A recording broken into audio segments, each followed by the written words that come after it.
HarperCollins presents The Wolf Within, The Astonishing Evolution of the Wolf into Man's Best Friend, by Bryan Sykes, read by Charles Armstrong.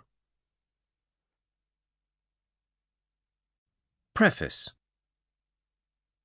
This book is about how wolves became dogs. A remarkable transition.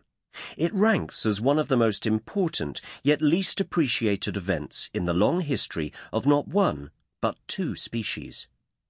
The wolf changed from a highly successful and independent carnivore into a highly successful yet completely dependent vassal with a bewildering array of different forms. The second species is, of course, ourselves. All the evidence which we will examine in this book traces the start of the transition to about 40,000 years ago, somewhere in Eastern Europe. Wolves had been living there and in all of the world's circumpolar regions for millions of years. Our Homo sapiens ancestors were much more recent players, having newly arrived from Africa only a few tens of thousands of years ago. The scene was set for the encounter that changed the world. The location was a steep-sided river gorge in the Carpathian Mountains in what is now Romania. There is abundant evidence of human occupation in the region from the time of the Neanderthals to the arrival of our Homo sapiens ancestors, and there is a good fossil record of the fauna to colour in the details. I hardly need add that the narrative of this meeting, found in Chapter 1, is embellished with a generous helping of my own imagination, which I hesitated to include until I read Man Meets Dog by Konrad Lorenz, the Nobel Prize-winning biologist.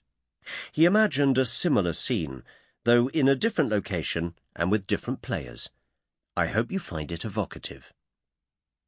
In 2009, the charismatic actor Mickey Rourke was nominated for an Academy Award and won a Golden Globe for his portrayal of over-the-hill fighter Randy the Ram Robinson attempting to make a comeback in the film The Wrestler. The striking parallel between Rourke, the fading actor, and his character, so it said, was the reason behind the popularity of his nominations. In an interview with television host Barbara Walters to coincide with the film's release, Rourke said of his own past, "I sort of self-destructed, and everything came out about 14 years ago or so. The wife had left, the career was over, the money was not an ounce, the dogs were there when no one else was there." Asked by Walters if he had considered suicide, he responded, "Yeah, I didn't want to be here, but I didn't want to kill myself. I just wanted to push a button and disappear. I think I hadn't left the house for 4 or 5 months, and I was sitting in the closet, sleeping in the closet for some reason. I was in a bad place, and I just remember I was thinking, oh man, if I do this. And then I looked at my dog, Bo Jack, and he made a sound like a little almost human sound. I don't have kids. The dogs became everything to me. The dog was looking at me going, who's going to take care of me?" There are tens of thousands of stories like this, of grown men and women lost in the world who were saved by their dogs.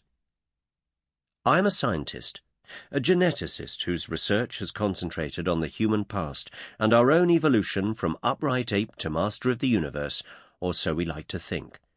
It was a natural step for me to wonder at the equally remarkable parallel evolution of the dog that has been so closely tied to our own. However, and it is best that I come clean right from the start, I am not a dog person. I lay the blame for this unfortunate disposition squarely on the muscled shoulders of the Hound of the Baskervilles, a huge boxer living down the road from my childhood home in southeast London. From the age of 7, my route to school took me unavoidably past its house, and every day, without fail, the huge beast flew at the gate, ears flat back on its enormous head, snarling and gnashing its teeth. It was as if the hellhound itself had materialized in the London suburbs. Many decades later, when it was suggested I write a book about the evolution of dogs, the memory of the hound came flooding back. "I can't possibly," I answered feebly. But as the weeks passed and I began to do a little research, I realized just how fascinating a subject it was, and how extraordinary is the everyday sight of a person walking his or her dog. Here was a highly evolved primate and a savage carnivore whose ancestors were once mortal enemies, living side by side as if it were the most Sample complete. Ready to continue?